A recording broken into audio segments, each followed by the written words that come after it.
My name is Isaac Hale. I am 34 years old, and I have lived more of my life with dirt under my nails than hope in my pockets. I ride alone, sleep light, and speak less than I used to, not because I am cold, but because silence has a way of protecting a man from saying things he can't take back. I came into Dustwell on a mule that needed reshoeing and a list in my head for flour, nails, and a coil of fencing wire. That was all. I did not come for a wife, and Lord knows I never dreamed I would leave with one. But sometimes life breaks open at the hinge, and all you can do is step through the door it leaves swinging. The auction was already underway when I passed by the square, sun glaring hot against a platform of crates and shame. Men gathered like wolves around a trembling thing they had no right to look at the way they did. She was young, couldn't have been more than 19, barefoot, collarbone bruised, hands fidgeting in front of a tattered dress, a paper hung from her neck with a number on it like she was a side of beef. The man holding the rope called her pretty for a feral one and laughed when someone asked if she bit. The crowd howled like it was a joke worth killing someone over. I saw it then in her eyes, green but dulled like leaves in drought, how she stood very still but not from obedience. It was the stillness of someone who'd fought long enough to know it didn't matter. And I thought, if I walk away, I'll be no better than the rest of them. I will be a man who saw a soul slipping and chose not to reach. So I stepped forward, boots loud on dust, and said, loud enough for even the devil to hear, "She's not for sale, she's mine." Someone laughed, someone else spat. But the sheriff, old Reeve, with hands like rotted meat, squinted and said, "You got papers?" I lied and said I did. Said she was my bride, and I'd left the papers at the homestead an hour out. There was a pause long enough to hear a vulture flap its wings. She didn't move, not toward me, not away. So I did what no man had done for her in a long time. I held out my hand, not like a claim, like a question. And slowly, like dawn pushing back a storm, she reached for it. When her fingers touched mine, small and cold and shaking, I felt something shift in the world. Like maybe, just maybe, the hinge had opened on something worth stepping into. I turned my back on the town and led her toward the mule, and she followed without a word. I didn't know her name yet, but I knew I'd never call her property. I didn't have silver in my pockets, only a forged writ I'd scribbled on old ledger paper the night before, in case I ever needed to lie like a man with more than dust to his name. What I did have was a reputation, the kind that made folks lower their voices when I walked into a room, and the kind that meant men with guns thought twice before testing if I was bluffing. When I said she was my bride, I wasn't lying, not in the way they understood it.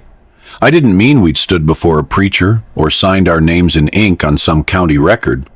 I meant I saw her, broken and half ghosted by cruelty. And I made a vow right there in front of God and Dustwell to never let another hand close around her throat. The sheriff looked at me long and slow, jaw chewing like a man who hated the taste of being outmatched. He said nothing for a stretch, then muttered about paperwork, and raised his hand to wave off the auctioneer, who looked like someone had just taken his supper from his plate. The crowd grumbled, the kind of low and bitter noise that happens when men don't get to own what they think they've paid for with blood and hunger and the stench of entitlement. She still hadn't moved, still hadn't spoken, just stood there like she was holding her breath through a dream too cruel to end. I stepped up slow, careful not to crowd her.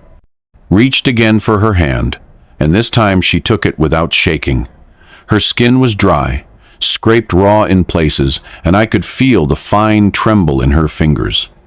I wanted to say something kind, something to anchor her back in the world, but words felt too heavy for a moment, already floating on splinters. So I nodded instead, tipped my hat to the men still staring like they'd been robbed, and led her past them. She kept pace beside me, head high but eyes unsure, like she was waiting for someone to call it off, to drag her back and start the nightmare over, but no one did. Maybe because I walked like a man who wouldn't let it happen. Maybe because the stars had decided she'd suffered enough. I didn't speak until we were past the edge of town and the wind stopped carrying voices. I asked her name. She didn't answer, just looked out at the horizon, jaw tight. I told her mine anyway. Said I was Isaac Hale, and I didn't make promises I couldn't keep. She didn't say anything then either, but she didn't let go of my hand. And that silence between us felt less like fear and more like the first step towards something neither of us had words for yet. We rode through the gulch in silence, the kind of quiet that don't just fill the air but seeps into your bones, like dust that sticks to your skin no matter how much wind tries to carry it off. She sat behind me on the saddle, not pressed close, not holding on, just there like a shadow learning how to breathe again. Her hands were balled tight in her lap, knuckles pale, like if she let go they might forget how to close again. I wanted to say something, to bridge the canyon between two strangers bound by a single reckless choice, but every time I opened my mouth, the words felt too big, too fragile, too wrong. So I talked to the horse instead, low and easy, about the trail ahead and the creek near home, like she might catch a scrap of comfort in hearing a man speak plain without asking for anything in return. I told myself I wasn't saving her, just setting something right that had been wrong too long, that any man with a spine would have done the same if they'd seen what I saw. But deep down, I knew better. I didn't ride out of Dustwell just to make a point or punch fate in the teeth. I rode because when I looked in her eyes, I saw something too familiar, something that looked like the pieces I'd buried of myself years ago. There's a kind of knowing that don't need words, the way broken things recognize each other across silence. I didn't know if I was her answer or just another mistake dressed up in good intentions and grit.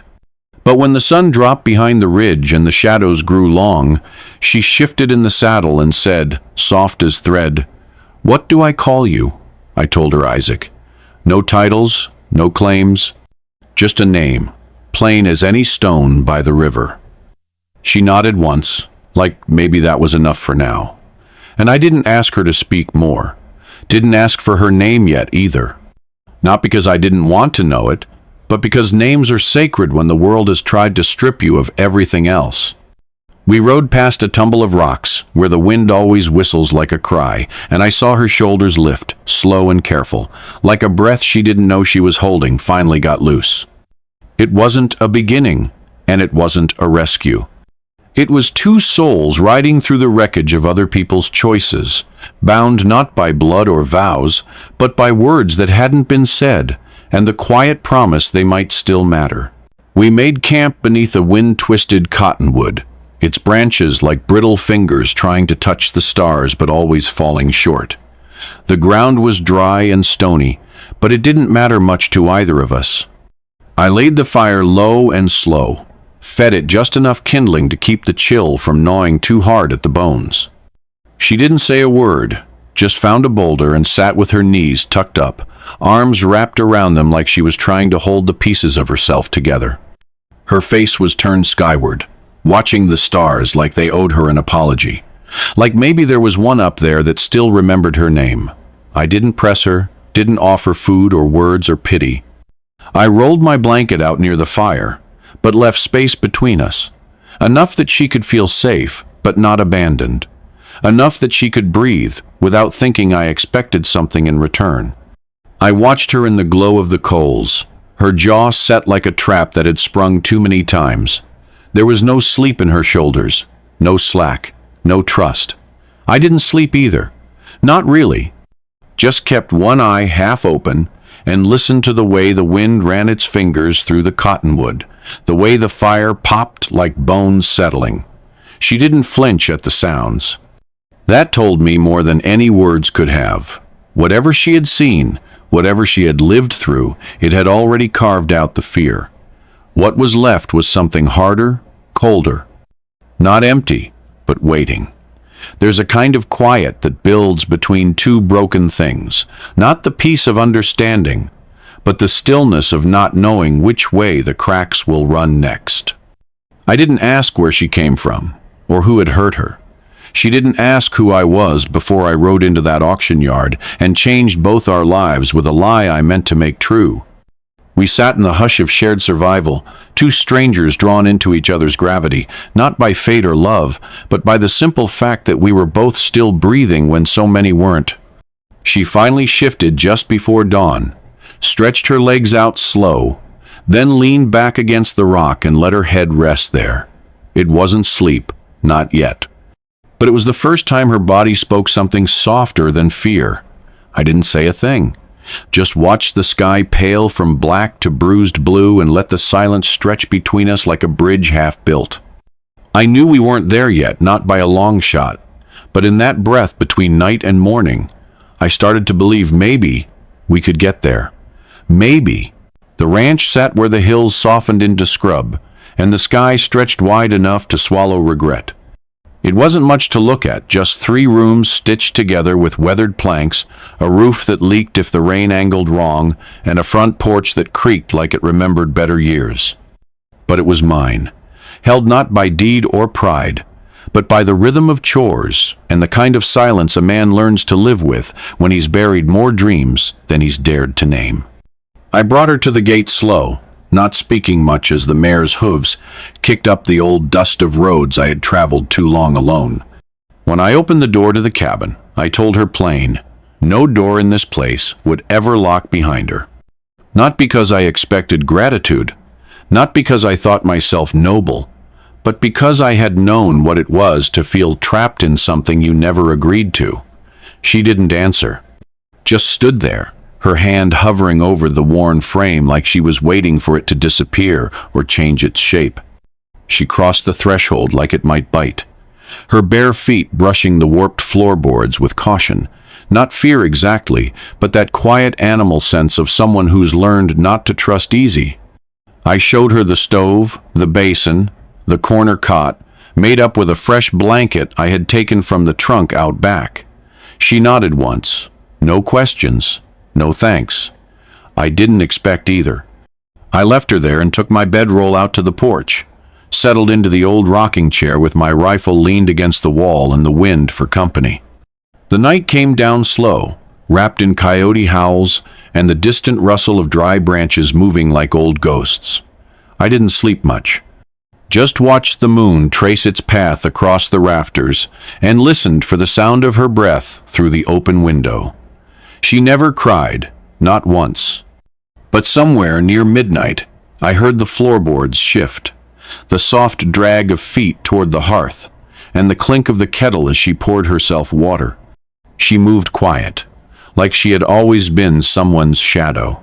When the footsteps paused near the door, I didn't turn, didn't speak, just waited. After a long moment, I heard the bolt slide open.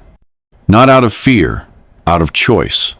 She left the door ajar, not wide, just enough. And in that small gap between inside and out, between leaving and staying, I knew something had changed. Not trust, not yet, but maybe the beginning of it, maybe the whisper of safety. I stayed on the porch till the sun pushed back the dark, rifle in hand and heart beating slow, like it remembered how to carry hope again.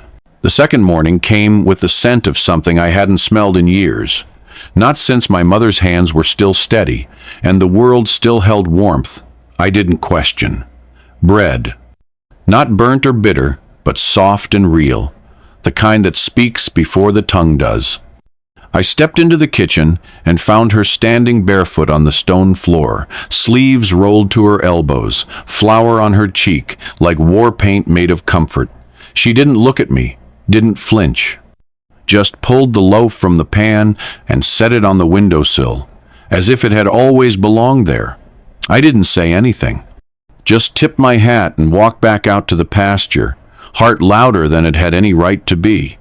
The fence was sagging on the east end, the wire pulled loose like it had grown tired of holding everything in. I worked with my back to the wind, and tried not to picture her hands shaping dough, or the way she hadn't looked away. We lived like ghosts then, Two souls trapped in the same house, but walking different hallways. She slept inside. I stayed on the porch.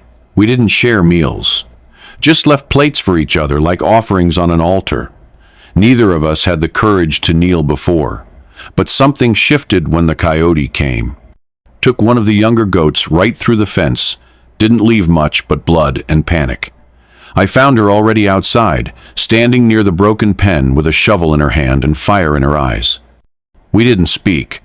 Just dug the hole near the creek bed where the wildflowers would hide the bones. She knelt beside me, hands moving with the sure rhythm of someone who had buried worse than animals. The ground gave way easy, the kind of soft that only comes after a long drought and one hard rain. When the hole was deep enough, we laid the torn carcass in with care, like it had mattered more than its death suggested. She brushed the dirt from her skirt, then handed me the shovel without a word. I filled the grave while she stood watch, the silence between us no longer cold, but something like shared breath in the chill. That night I heard her footsteps again, this time pausing outside the porch instead of walking past. She didn't knock, didn't ask, just sat down beside me on the steps, close but not touching. The stars above didn't say much, but they felt closer somehow, like they too were leaning in to listen. We watched the dark together, two strangers with dirt beneath our nails, and the smell of bread lingering between us. Not friends yet, not healed, but maybe not ghosts anymore either. Just two people waiting for the same sunrise.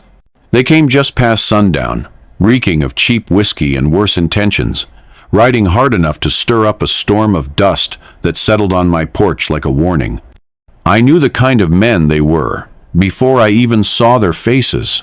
It's in the way the silence breaks, in how the wind dies down like it's holding its breath. I stepped outside with the shotgun slung low but ready, my boots steady on the wood.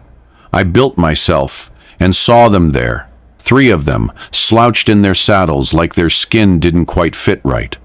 They called her a name I won't repeat, loud enough to echo off the canyon walls. Said she was theirs. That she'd run from an agreement, a promise, some twisted lie of ownership forged in smoke and signed in blood.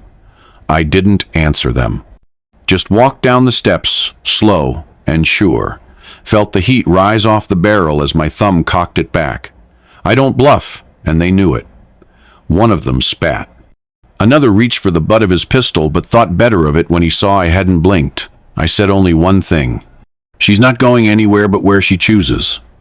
They cursed and muttered, but they turned their horses and rode back into the dark, leaving behind a silence thicker than any gunpowder smoke. I didn't go back inside right away. Just stood there a while, listening for the sound of hooves that might return. When I finally stepped back in, the fire had burned low, and she was curled in the corner like a flame that had learned not to ask for wood. Her eyes met mine, not angry, not grateful either, just tired. Like the kind of tired that sinks into the bones and makes a home there. Later, when the night had stretched long and the house creaked like it was trying to breathe, she spoke. Just one question. Why me? I didn't have an answer worth saying out loud. I could have told her it was because I'd seen too many women disappear into the quiet, their names never carved into anything but memory. I could have said it was because I once watched my sister get dragged off and no one raised a hand to stop it. But none of that would have meant a thing to her. So I sat down across from her, close enough to see the reflection of the dying fire in her eyes, and said the only truth I knew. Because I know what it feels like to be left behind. Her gaze didn't soften, but she nodded. Just once, like a stone dropped into a well. That night we didn't speak again, didn't touch, didn't dream. Just stayed awake under the same roof. Two people who had no business being anyone's rescue, but couldn't help trying anyway. I heard it before I saw her up there. A broken, ghostly chord that echoed through the old beams like something caught between a cry and a memory. The attic had always been shut tight, the kind of place dust settles thick as grief. That piano hadn't been played since before my brother died, and I sure as hell hadn't gone near it since. But somehow she'd found her way up there, barefoot, careful, like stepping through someone else's sorrow. I stood at the bottom of the stairs, hand on the banister, listening to her press one key and then pull her hand back like it had burned her. The sound wasn't music, not yet. It was raw, jagged, the kind of noise that makes you remember every silence that came before it. She didn't look down to see me watching. She just sat there in the attic light, her fingers hovering over the keys, like she wasn't sure if they were meant for her. That night, I didn't close the door, didn't say anything about the piano. Just let it stay cracked open like an invitation no one had the courage to accept. She didn't go back up the next day, or the day after, but I'd catch her pausing at the foot of those stairs, eyes drifting upward like the sound had gotten stuck in her head. The piano wasn't in tune, and neither were we, not yet. But it sat there like a dare, like a wound, half healed, and waiting. I remembered my brother's hands on those keys, how he used to play when Ma was sad, or when the storms hit hard and Pa was mean. He made the house feel like it had a heart back then. I hadn't heard anything like that in years. Now here she was, this woman I barely knew, who barely spoke, finding her way to the most haunted part of the place, like some part of her already belonged to it. I fixed the attic steps when they creaked, not because she asked, but because I knew she'd go back up there when she was ready, and I didn't want the house to startle her again. That night, I heard her hum once, soft as breath. Not a melody I knew, but something she must have carried from wherever she came from. I lay awake with my boots still on, wondering if grief and music come from the same place, and if maybe healing did too. The piano hadn't made a song yet, and neither had we. But I started thinking maybe the house wasn't as empty as I thought. Maybe some ghosts need to be heard before they can rest. Or maybe, just maybe, the broken things we hide in attics aren't waiting to be fixed. Maybe they're waiting for someone brave enough to touch them again, even if it hurts. I smelled it before I saw it. That faint trace of scorched paper carried on the breeze like a ghost passing through the window. I followed it out behind the shed where the ground dips a little to a patch of dirt just blackened enough to stand out. Ash curled at the edges, fine and fragile, and in the middle, a lump of what had been something private, something folded. I didn't sift through it, didn't press it with the toe of my boot, or reach down like it owed me any truth. Some things are meant to vanish without being read. I stood there for a while, arms crossed, watching the wind try to carry what was left, and I wondered if she wrote it to someone who'd never cared, or to someone who once did. Maybe it was to herself. Maybe it was the only way she knew how to speak. I went back inside and didn't say a word about it.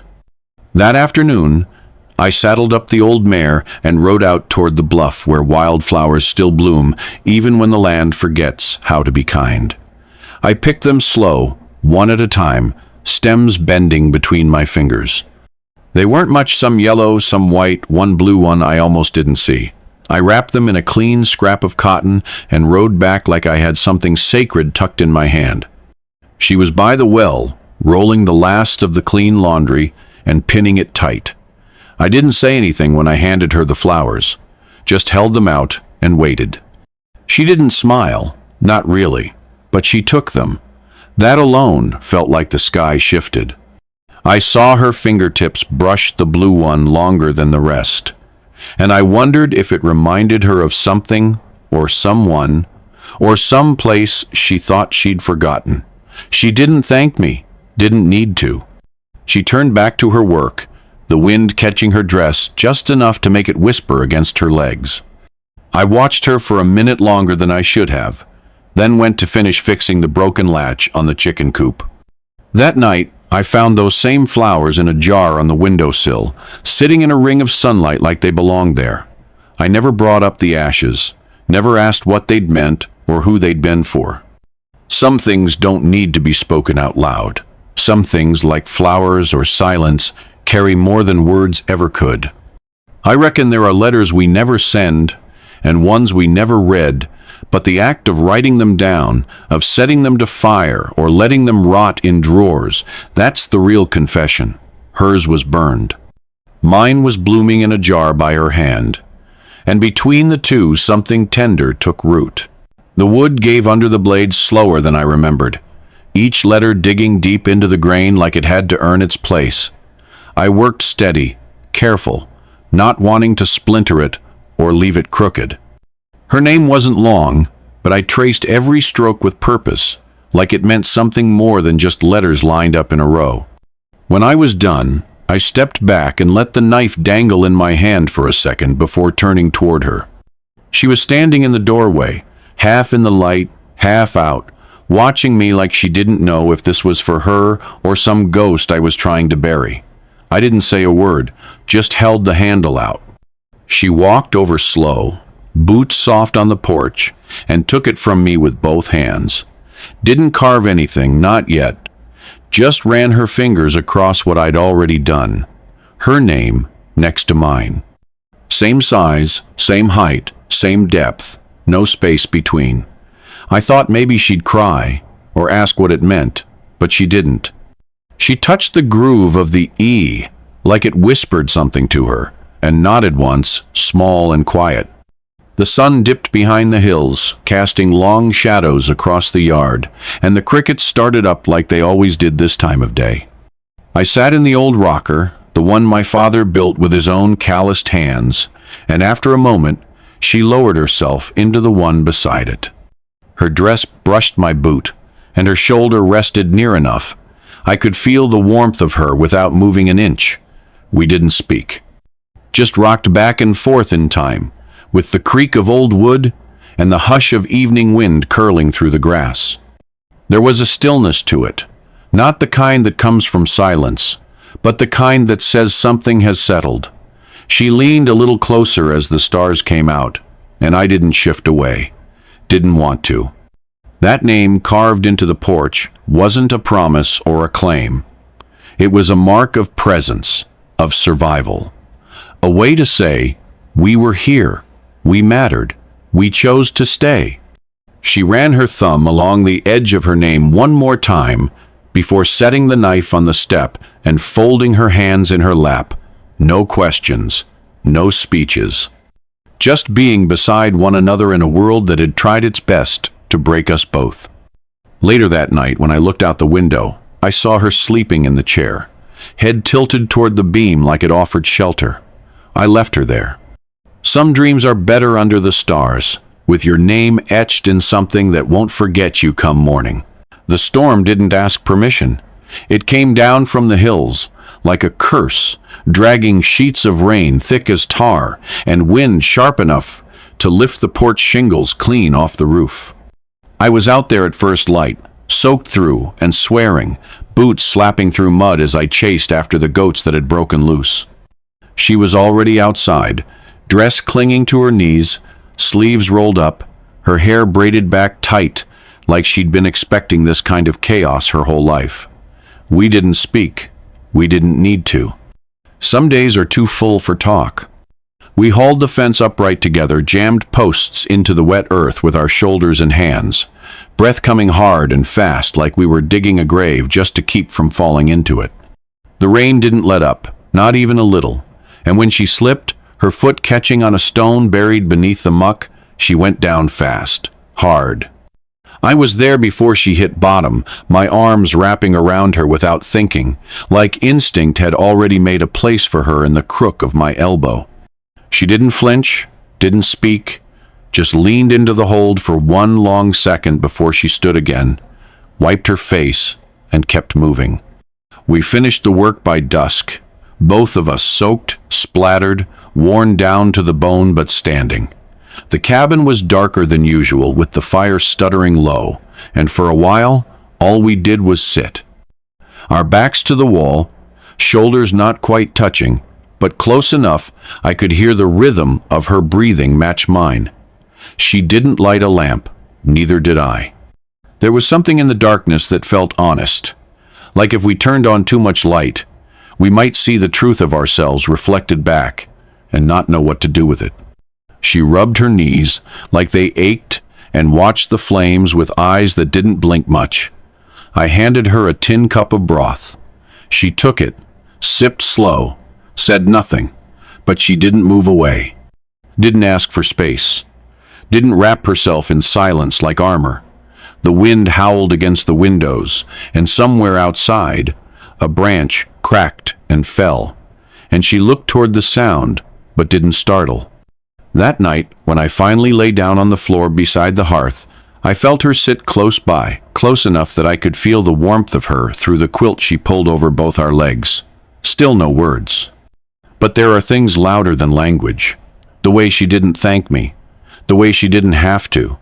The way neither of us slept with our backs turned. We'd been two strangers surviving under one roof, but the storm stripped us of that. After that night, it was our roof, our storm, our silence. And it held.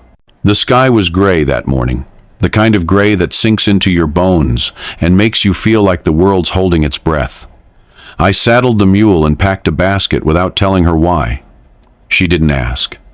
Just pulled on her shawl and followed.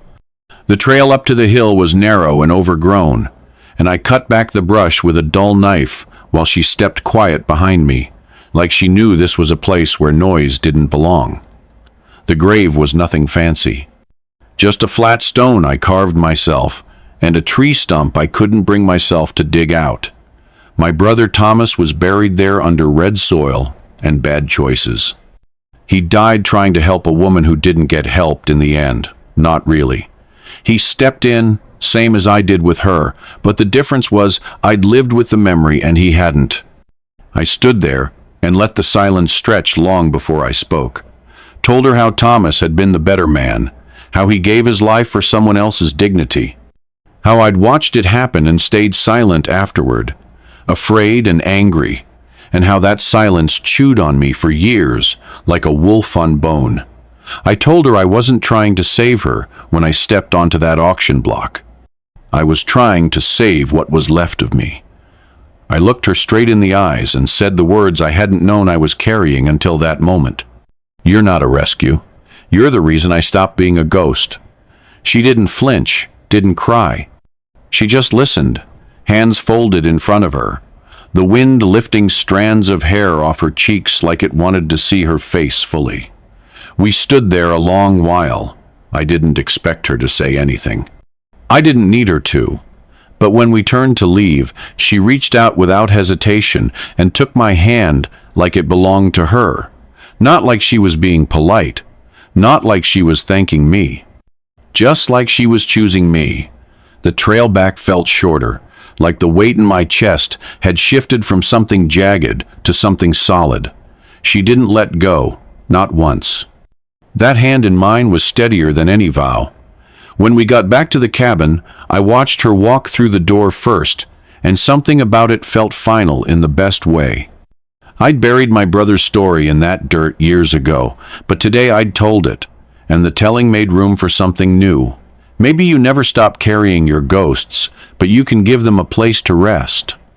And when someone reaches for your hand after hearing who you really are, that's when you know the past doesn't own you anymore. It just walks beside you, quiet, forgiven, understood.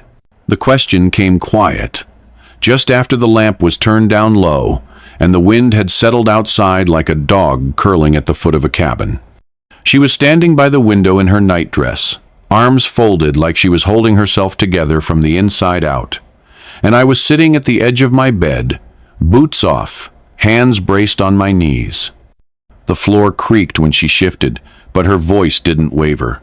"Why have you never touched me?" It wasn't an accusation, it was something else, a wondering, a thread pulled gentle. I looked at her through the dim, the way the moonlight painted her jaw and collarbone, and I swallowed before I answered. "Because no one should be taken twice," I said. "And I figured you'd had enough of men deciding what was theirs." She didn't move right away, just stared at me like she was reading words I hadn't said aloud. Then her bare feet made no sound as she crossed the room. She reached for my hand like it was something sacred, and slid her fingers through mine, slow and sure, her voice barely above breath. "Then I choose. It wasn't about wanting to be wanted. It was about wanting a say. And in that moment, with the silence thick and the fire cracking low in the hearth, she stepped past everything that had been done to her and claimed something for herself. I stood, not fast, not forceful, just steady, and I waited until she tugged gently at my hand and led me to the bed. We lay down side by side, fully clothed, the distance between us thinner than breath. My arm became her pillow, her cheek resting just beneath my collar, and we didn't speak, didn't need to. The storm we'd both lived through had quieted into something softer, something sacred. Her hand stayed wrapped in mine the whole night. She didn't flinch when I brushed a strand of hair from her eyes. She didn't shy when I pressed my lips to her temple like a prayer. That night was not about passion, it was about peace. About choosing to be with someone not out of fear or barter or survival, but because in the quiet that followed ruin, we found a place that didn't demand explanations. The bed creaked now and then. The wind moaned against the shutters, but inside that room all was still. In the morning, we woke with the sun touching the foot of the bed, and she was still there, breathing slow beside me. I didn't say a word, just looked at her and knew that something had changed. Not just between us, but within us. We were no longer strangers bound by circumstance. We were something else now, chosen. Not owed, not claimed, just chosen. And I would carry that moment like a brand carved gentle instead of burned. A mark I'd wear with reverence for the rest of my days. We married again, real this time, not because a piece of paper told us to, but because we both needed something sacred that belonged only to us.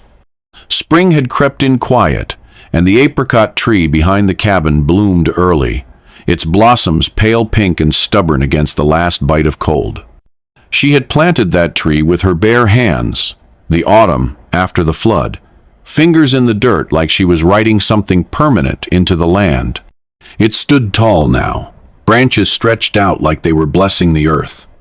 That morning she came out wearing the same white shift she wore the day we met, washed and mended, the bruises long faded, replaced by a kind of strength that made her glow like a morning sun off creek water. I was waiting for her at the edge of the clearing, boots dusty, palms sweating like I was a boy again.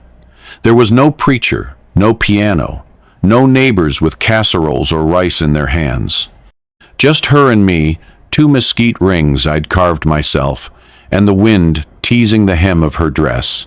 She held a little bouquet of sage and wild mint, tied with a strip of old cloth from her first scarf. I said vows I never thought I'd say, words I didn't even know I'd carried until they came spilling out. Promises that had more to do with listening than leading, more to do with staying than saving. She smiled through every word, and when she spoke, her voice was clear, not trembling like that first day at the block. "I choose you again," she said. And again, and again. I put the ring on her finger, rough wood against soft skin, and she laughed when the wind whipped her veil sideways across her face.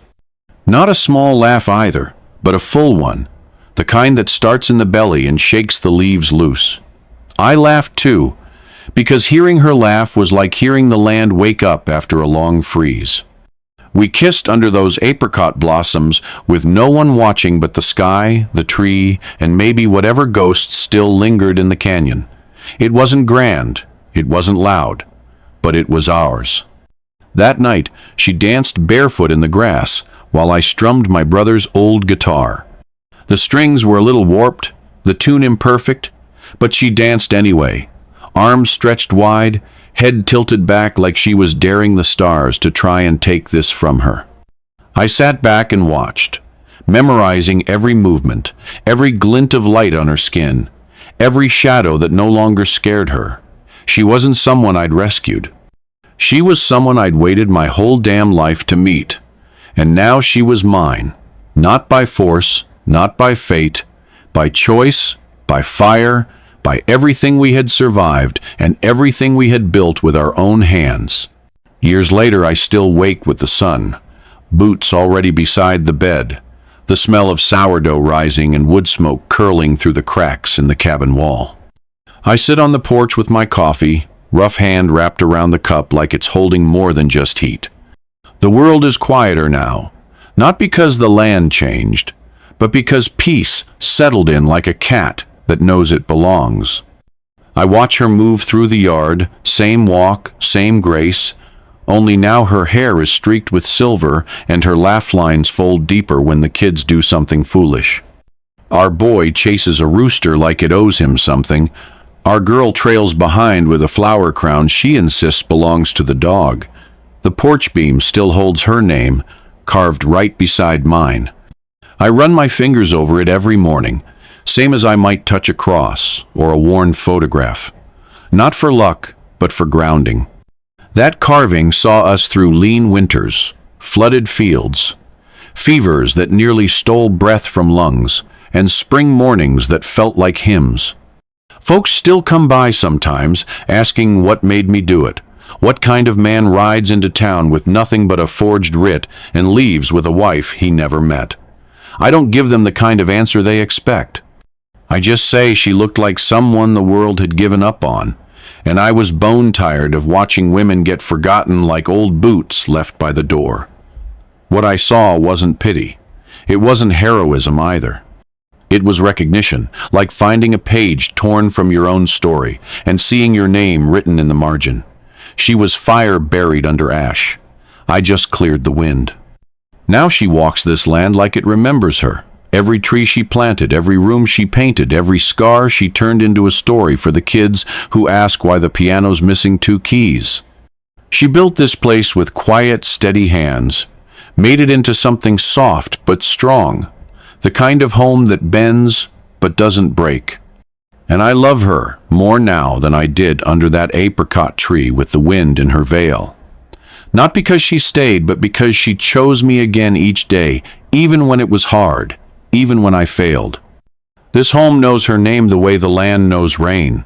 She's not just the woman I married, she's the story I live inside now.